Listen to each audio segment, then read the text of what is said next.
Hey guys. What's up, Elaine? Hey. Do you like scary movies?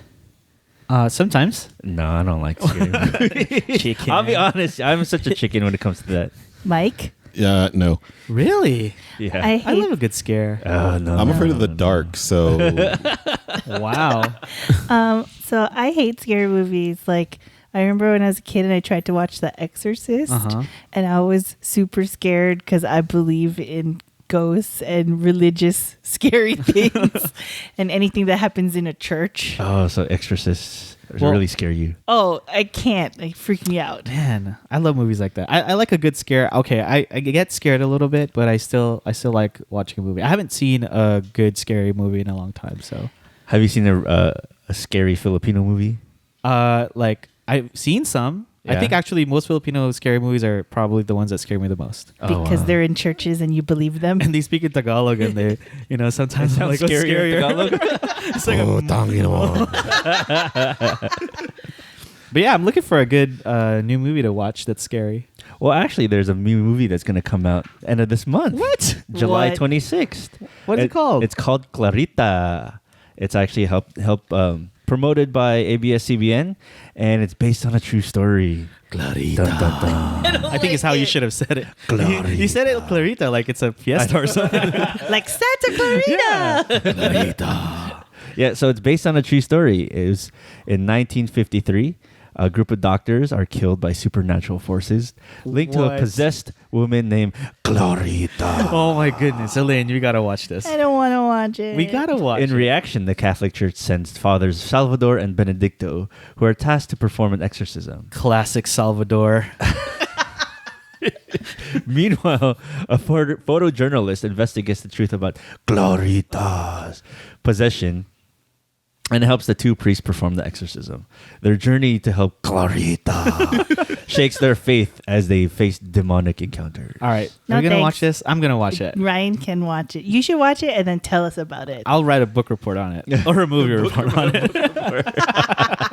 But yeah, it opens on July 26th. And thank you to ABS-CBN for distributing the movie. It's going to be in theaters nationwide. Just check the website for theater info. Is there a trailer? There is a online? trailer. I'm not going to play the whole thing. We'll post it up on social media, but I'll share this little clip with you. Ano po ba kasalanan ko sa inyo?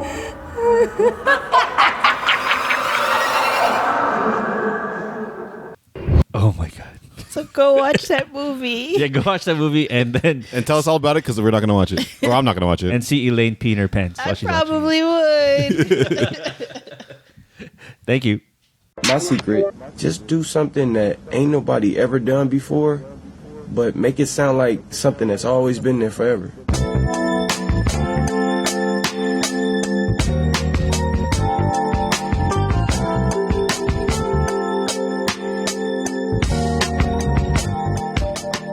Welcome to This Filipino American Life, a podcast that explores the nuanced experiences of Filipinos in the United States.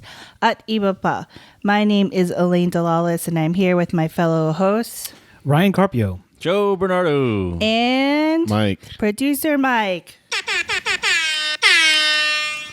Yay! We haven't been here in a while, huh? I know, No. it's been so Been on long. the road a lot. Yeah. A couple months, I think. Yeah. Ryan's been gambling, winning. Joe Went to the Philippines. Went to the Philippines. You heard all the couple of episodes that I recorded over there. We had our house fumigated and had to leave the city. Did you really? Yeah, it got tented and everything. Where did you guys go? We went to San Francisco Oh, nice. and hung out with our friends. Yep. So did you grow a third arm yet? Third arm, because of the Because of the new gas? No, but my third eye is open. Oh. Lame. That's a yoga thing. Yeah, no, I got that. All right, well, we're going to talk quickly because we had to turn the AC off and Mike is probably gonna die. So, friends, do we have a TFAL of the episode? Do we? T-Pal? TPAL of the episode. I ask like I'm not looking at my phone.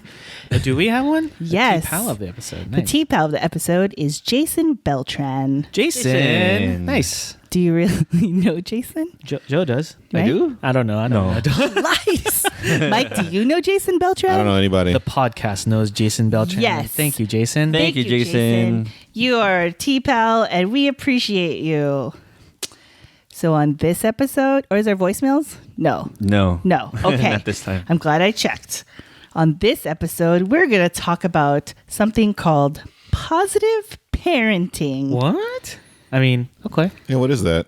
That's an oxymoron. What are you talking about? So I take it, have you experienced positive parenting? What? Okay, explain a little bit more. Okay. So there is a Instagram account called the Tagalog Project, which is this woman based out of the Bay Area. And she is trying to do this project to teach so she can teach her daughter Tagalog. So this is what her like Instagram thing says. It says, "Join me, Clarice, and Isabel as we navigate the Filipino culture by learning Tagalog, San Francisco Bay Area." And so she's doing things up in the Bay like Filipino story time, and she's a fan of the podcast. She listens to us. And I'm a fan of hers because I don't really know Tagalog, and I always want to like learn my skills. And one of her posts was about 10 positive Filipino phrases. And the post I reposted it on Instagram and on Facebook, and like I got in my feelings because like I feel like I don't think I ever heard my parents say any of these things. Like one of them in English says, "I am so lucky to be your parent. You are so kind and loving kid." You're so kind and loving kid. I guess that's how it would be. So in Tagalog, am I going to try this? Okay. You're going to have to say it. I'm going to try. I'm going to butcher this, man. Okay. "Napakaswerte ko bilang magulang mo. Isang mabait at mapagmahal kang anak." Hey, that's pretty good. Yeah? Yay! Yeah, my parents never said that to me ever. That's a lot of words. I don't think my parents had that long of a sentences. Like, Well, there's one that says, "I know you can do it. Alam ko na kaya mo." Is that right? Yeah. All right. I feel like my mom and Mud have said it, but that's not a positive way. She would have been like, "I know you can do it." Yeah. Oh. Sige na, kaya mo. See, so Yeah. that's not positive. That's that's very like just get this shit fucking done. Like Do they speak Tagalog to you at home? no. Well, no, it's mostly like Taglish. And then I realized like I've said this before, like my parents would sometimes say things in Bisaya and I didn't know, so I don't know the difference between Tagalog and Bisaya. Like my parents would always yell at me like bilisan mo. Yeah. That means, what does Hurry that up. mean? Hurry up. Hurry up. Okay. But they'd also say like basio the table. Oh, I don't know what that means. That's probably. Okay, so that's probably Bisaya, and that means set the table. Okay. But they're not kind phrases. They're more like orders, Right. right? And so like a lot of parenting in my childhood felt like orders, not like affirmations. Also, I was really stubborn, and from my experience and talking to my cousins and reflection, apparently I was a bad kid. Oh, that's harsh. Yeah. So like, I don't think I ever heard my mom or dad say to me, "I'm proud of you." So this says, ipinagmamalaki kita. Yeah. Like, have you had your parents ever say something like that to you? Ryan, Joe, Mike? this is like a group therapy session. It's like, what are the nice things your parents said to you? Well, that's kind of like what this whole thing was. I mean, that's why it resonated with so many people. Yeah, because like these are the things that like a lot of second generation Filipino Americans have not grown up with. Well, a lot of Filipinos just don't grow up with it. It's these positive affirmations of a child, and I think there's a growing sense of trying to do that while you're parenting nowadays, especially here in the United States, or especially in the Western country, to instill more positive values. And I think we did talk about this like through like the whole palo episode or spanking, like different ways that you're grown up with. And but yeah, this isn't something I ever grew up with, all this kind of positive stuff. Like I don't think my parents ever said I loved you. Maybe like later in life. I feel like now we do. Yeah. But like now we do because we've experienced enough traumatic events where like we're old and it's like, we're at that point where we've digested enough American culture, or just like you got to tell everyone you love them while you can type situation, because like we're old. I feel like that's what's happened. Yeah. But yeah, I don't remember. I think my Lola said that to me one time, like randomly. I was home from college and she said I loved you when I helped her like move a bed. And I was like taken aback. I was like, what the hell? You start crying like right in that moment. No, but I love you, Doodle. Like pushing the bed against the wall. Well, she probably missed me and like the emotion got to her. Yeah. And then but it was just so random because I've never heard those words ever. Oh yeah, never. From my Lola. It's weird because, Filipino parents or even grandparents, they show their love differently. Yeah. And yeah, I've never heard that. How about you all, Mike and Ryan? I mean, just I guess here's the thing, right? It's like part of me is like, do I just never remember the affirmations because I just don't focus on that in any way? I just hear and feel like the negative reinforcement more. Because I mean, like, I wouldn't say that my parents were discouraging, I wouldn't say that my parents never said like I love you and stuff like that, right? But I mean, like, if I had to think about it and I had to like recall, specific moments, or even just as a regular thing, like I think it was a more recent thing actually for my parents to be like that much more forthcoming about their feelings about things when they weren't like criticisms. Is it because you're older now, you think? Maybe, because my mom will like end a call and be like, oh, I love you. And I'm like, whoa, what? We just talked about like me picking up some groceries or something. It's like, who cares? But like, maybe they're feeling their age, or like they're feeling more comfortable and kind of like being open with me. Because I think, they were young parents, and so they didn't really feel like I think they were trying to like not, get me too involved with kind of the travails of trying to like raise a family like as very young parents in a new country and all this other stuff. And so we didn't talk about a lot of stuff. They just like, we're always like, do your school, be successful in that, be successful in your career and all this other stuff. But weren't really kind of like, we didn't like talk about how we felt about things, Yeah. It was just expected that we were just trying to like kind of get by and survive and do well. Yeah. So I'm completely different. My family, I don't know. Like I've heard a lot of this. You positive, have? yeah. No wonder why you're weird, dude. No, I'm like that. I was a little bit weirded out by, because I thought this was, when we were talking about bringing this episode up, I'm like, oh, this is kind of cool. Like teaching the Tagalog phrases of cool things. But the resonation to me was like that it's in Tagalog as opposed to another language. Like that, my question to you guys was going to be like, oh, did you get the positive affirmations in English? That's why I said, do they speak Tagalog to you at home? I was focused more on the translation of the language as opposed to like the parenting stuff. Because so my parents are just really, they show how they love you by caring about you, but they also spoke it. They also spoke it if you're out of turn.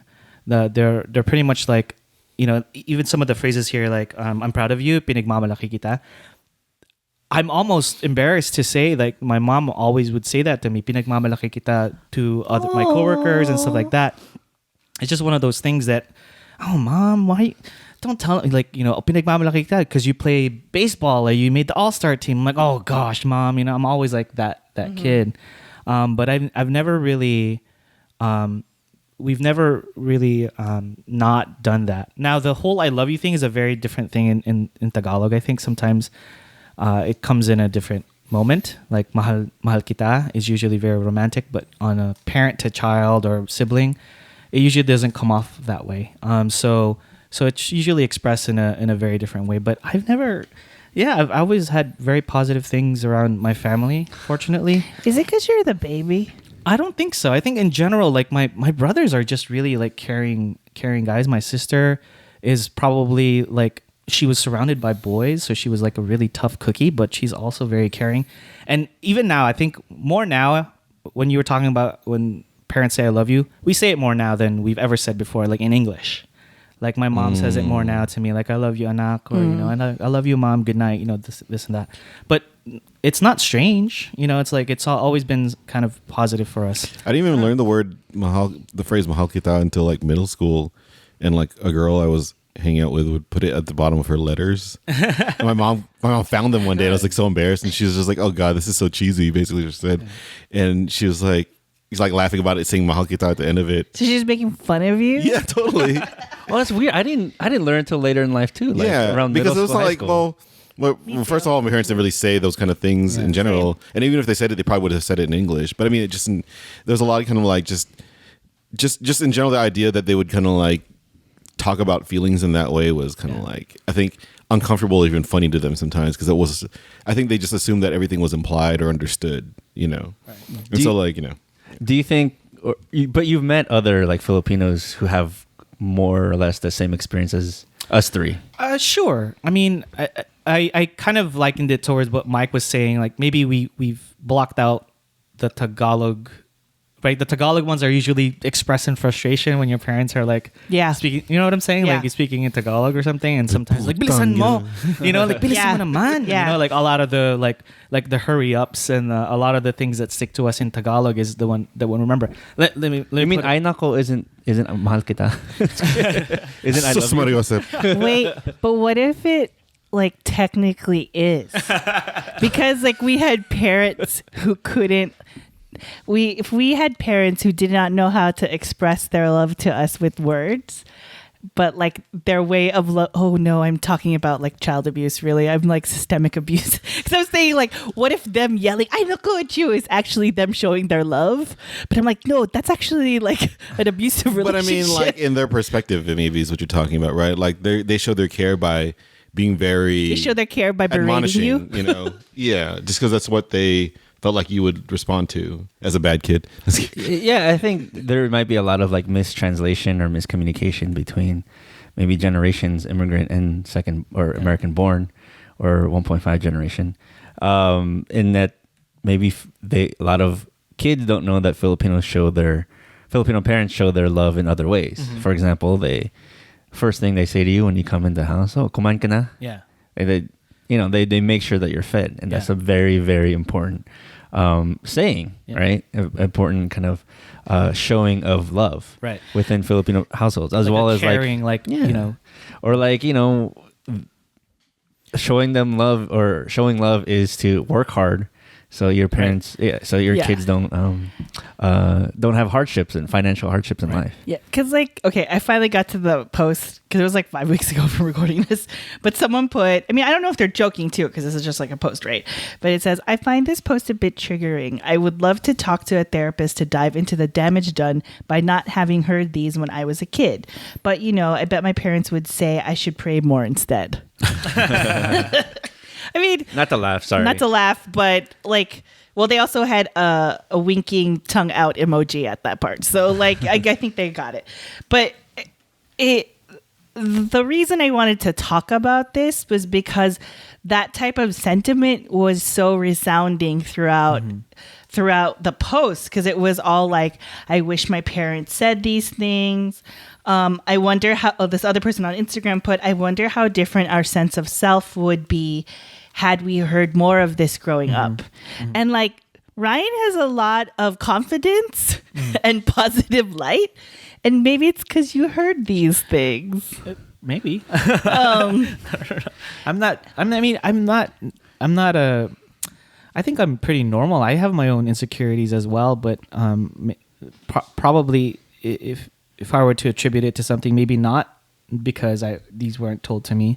My family was just very.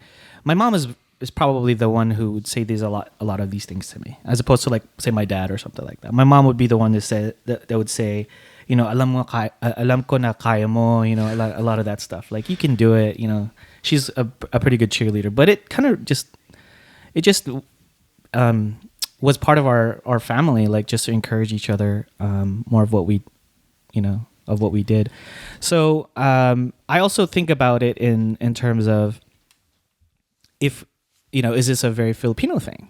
Is this like a is affection or words like this? Is it more of a parenting thing than a Filipino thing? I think maybe it's a maybe immigrant thing. Yeah. Yeah. Okay. I think especially being an immigrant and maybe Filipinos being like historically colonized. Life success were based on achievements. Right. Yeah. And we have limited access to achieve a lot of these things given the kind of social structures, right?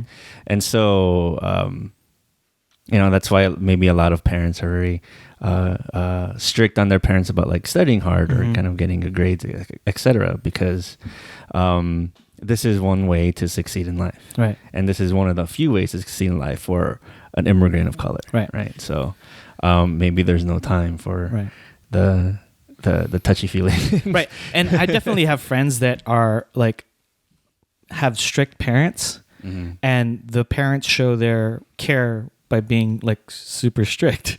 Like their care is like, you're not allowed past this time because I want to keep you safe. But it was like a very, very weird way of showing like care, right? But I had a lot of friends who were like that. A lot of friends who had like, into later, I never had a curfew as a kid. I just never did. I always had older brothers that never had curfews either. But wow, I did. You know what I'm saying? Like, but girls are different, right? Yeah, my sister had a curfew, but I really didn't. You're also the baby too, though. Yeah, well, they didn't care by me. by that time, it's like, because like Vince is the same way. Like, he was the youngest and he got away with anything. But like, I remember my aunt and uncle were like super strict on Sean. Like, I would be in the house, and he's the oldest, and I would be at the house and like my aunt would just be like, "No, you can't do this," and Sean would always like try and fight, and I would just be there like, just here, like I'm waiting for my parents to pick me up, and then like. But then I would come around and like be around Vince when he was younger, and like he'd be like, "Mom, I'm gonna do this," and my aunt would be like, "Whatever." And I was like, "What? Wow. How do you get to do?" Like, I took Vince to his first concert. We went to Weezer at the Verizon Wireless Amphitheater in Irvine, where Mars Volta opened for them, and he was out all night, and he didn't get in till like. I took him home. He didn't get into like 1 or 2 in the morning, and I thought he was gonna get in trouble. Like my aunt would yell at me. No one cared. No one. I was like, holy crap. But like, yeah, that's like a bunso like type thing. I think there's part of that too, but there's also in terms of what Joe was saying, like the kind of the immigrant mentality of survival and thriving, and I think parents in general wanted to show their kids like. The way you make it is by being disciplined, and the way you make it is by exhibiting hard work, and you don't do that by gallivanting. So there's a certain kind of discipline to, especially some of the friends that I grew up with. I used to actually be the way out. It's like if we're hanging out with Ryan was one of the things that they would say. One of my friends was a guy. He's like, "Hey, my dad's gonna call your house. Just tell him you were with me, then call me or page me." So I can go home. A lot of the you a lot dated of it was yourself. Like, I know, right? Jeez. But no, but I also think like the way parenting works, like among Filipino parents, like it works in Philippine society, right? Yeah. Right. It works like it teaches you like respect for elderly, right. All this stuff and discipline, right? But then it becomes mistranslated here in America, right? It doesn't work as much, and that's why a lot of Filipino Americans here. Like, I don't want to, it's kind of a harsh word, but sometimes resent the way their parents raised them, which I hope Filipino Americans who listen to this kind of understand that, like, our parents dealt with different things. Yeah. And that's the way they had to cope with things. You're saying that now. Yeah. But like, as somebody who had experienced this as an adult, or like I don't know if I really share this, but I had a really rough time with my mom, and like, this is like in college, right? So like in college, I was away. I lived in Irvine, and then I came home maybe in the summer to visit. So there was one summer I might have graduated at that point, and I would move back in with my parents. I went out with my friends because like I'm an adult. That's what you do, right? I went out with my friends to karaoke at Vermont Karaoke and Billiards. I distinctly remember. I was probably drunk and having too much fun, and I never checked my phone. We get out of Vermont Billiards. My phone probably had like 30 missed calls. And there was a voicemail, like tons of voicemails from my mom who was yelling at me, irate. I'm like 22, 23 at the time. I'm an adult, right? I was so upset. I didn't come home. The plan was I was going to come home, right? But then I was like, I'm not going to come into my mom, like, I'm not going to come to my parents like this as an adult. So I stayed at my best friend's apartment on the west side. But after I made that choice, I woke up, before I went to bed or maybe in the morning, I wrote a long email that said, Dear Mom, I am an adult. I was out with my friends. I do not appreciate you calling me and yelling at me and leaving these rude messages. It is not fair for you to do that. Blah, blah, blah, blah. You know, I was trying to be, because I didn't think I'd be able to say that in person, but I could write it out, right? How did that go? It didn't go well. My mom replied and was just like, you treat this house like it's a hotel. Oh. You're coming in and out all the time. Do you know what I do for you? And I was just like, I don't know how I'm going to survive this summer. Like I would cry to like my best friends, like, I don't know what I'm going to do. Can I just stay here this summer? Because it was like, I feel like it was a summer where I got kicked out of housing because I didn't have a place to stay until I had come back the following year. And so it was really traumatizing. Did it get resolved? Like, did you? You know how it got resolved? It got resolved in the way Filipinos things get You just resolved. ignored it? Ignored it. Under the rug. Oh, kumain ka na.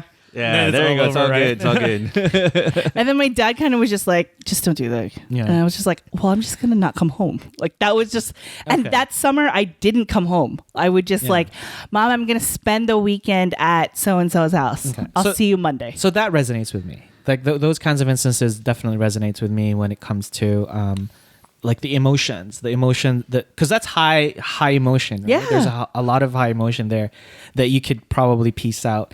It probably has nothing to do with you staying out late, right?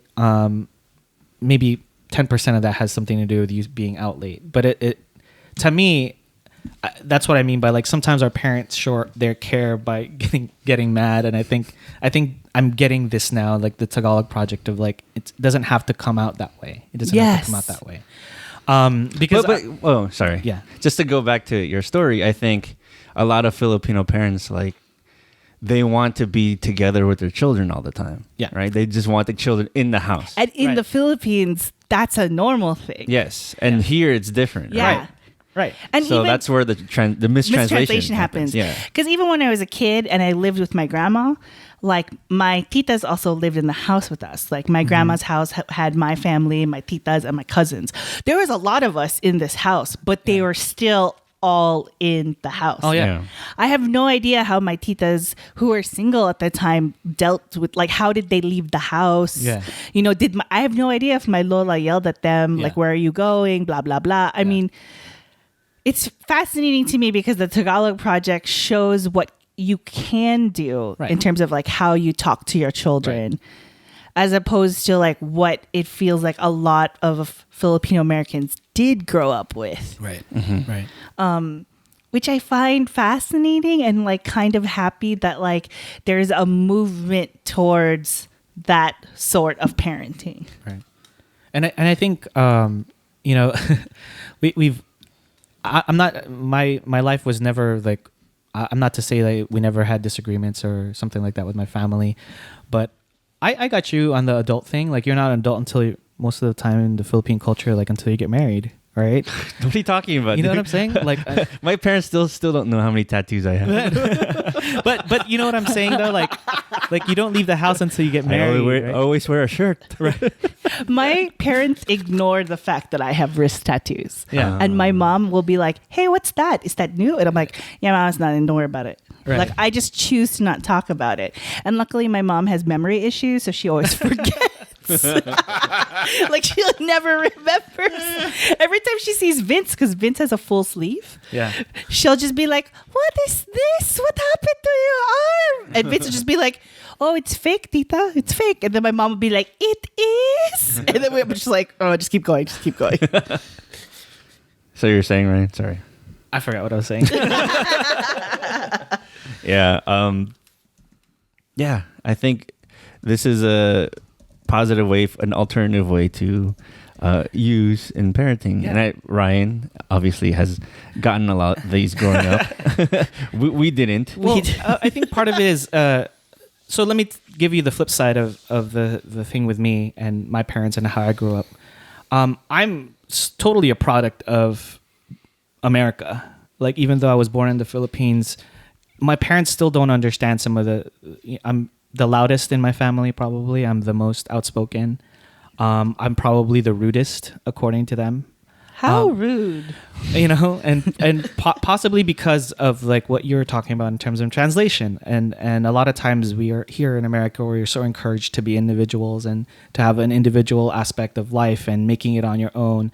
And in the Philippines, I think there's more of a communal kind of a thought about how you're raised, and respecting your elders is also a very, very big thing. But there's a community aspect to how you grow up there, and there's a reason why you got to America. You know, the Carpios got here because of our cousins helped us, and now we got to band together. And then the American product of me is the one that says, you know, I'm an individual. I'm going to grow out of this. When I turn 18, I'm going to do X, Y, and Z. Even though I never thought that, that's still part of what they look at in me. And they still look at me as that kid who's like, oh, Americanized. The one that's going to, you know, maybe not respect all of our rules.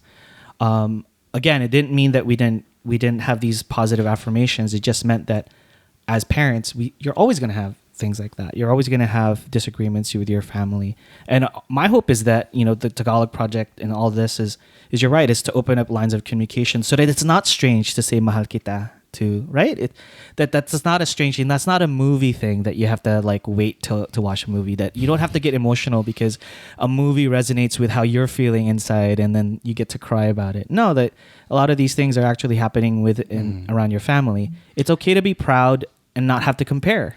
You can be proud of your kid and not have to compare your kid to another person's kid. And let's also kind of acknowledge that the different ways that Filipinos do show their love, right? Through food or through through hard working work. hard. Yeah. I did 12 hours in the hospital for you. Right? And like jokes, you know, jokes are, you know, jokes are a certain way to kind of what's it called? Diffuse tension. Yeah. You know? Right. And a lot of Filipino parents do that all the time. Or ignoring. Or ignoring. Yeah. Or ignoring it, pretend it didn't happen. But you know, even that, there's kind of like even though it's kind of swept under the rug, like even though like there is no acknowledgement of whatever you guys fought about, like there is like a mutual understanding that someone was wrong. there's like a mutual understanding that like, okay, we're past this. Yes. We don't have to say it. Yeah. Yeah. Like I see eye to eye, but we don't have to say it. Like it's a different way to communicate. Right. And that we can come to like amicable resolution from it without even acknowledging it. I think it's like you learn It's to a Jedi mind trick.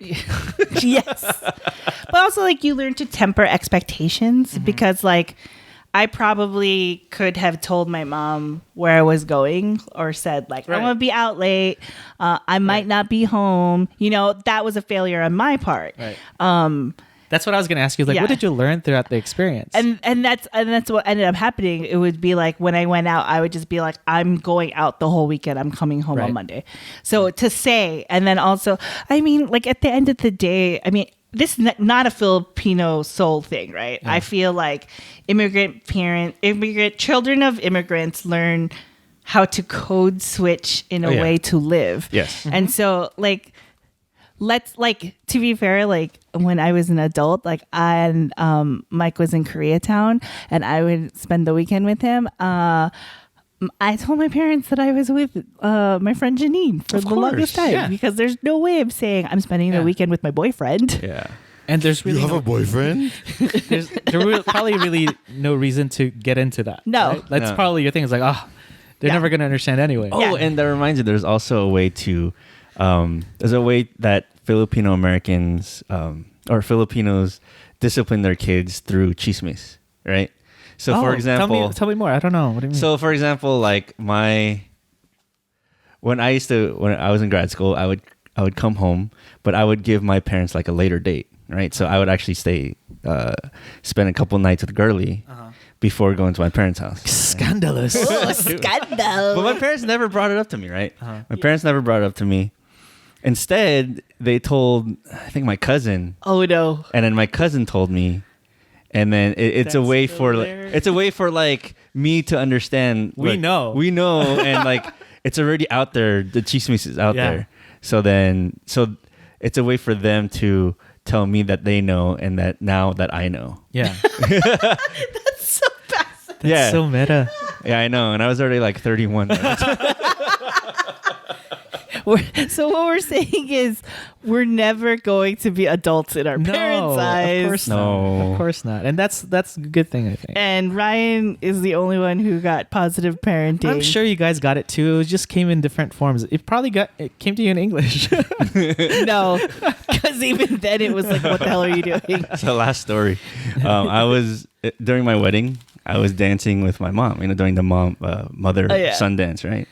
And I was expecting like she would give me some kind of advice or anything like that, or say like, "Oh, I'm so proud of you," something like that. No, my mom just said, "Oh, I put the gifts in your car already." Oh, that's cute. Okay. Did she cry? No. She said, "Oh yeah, all the gifts are in the car, okay?" Yeah. And then that's it. And I was like, "Okay, wow, that's all I got." I have a story. It has nothing to do with my wedding, but it's more like when my cousin got married, my mom didn't really like my cousin's bride at the time. And when, we were taking the picture and we're about to leave, my mom says out loud, not even a whisper to him, "Hoy, don't be under the saya."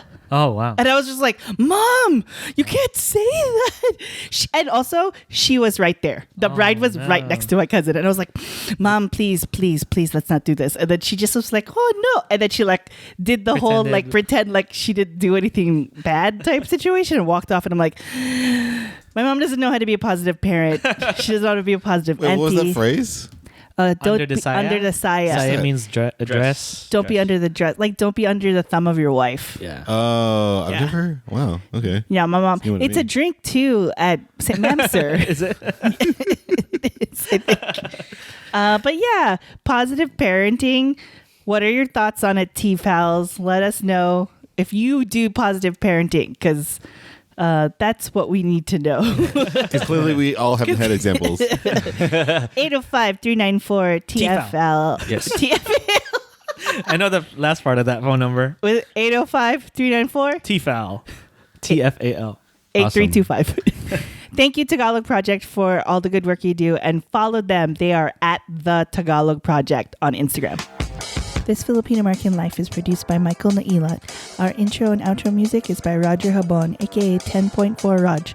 Resident reality checker Girly Colado, legal advisor Rianne Fajardo, and graphic design by Vincent Collyer.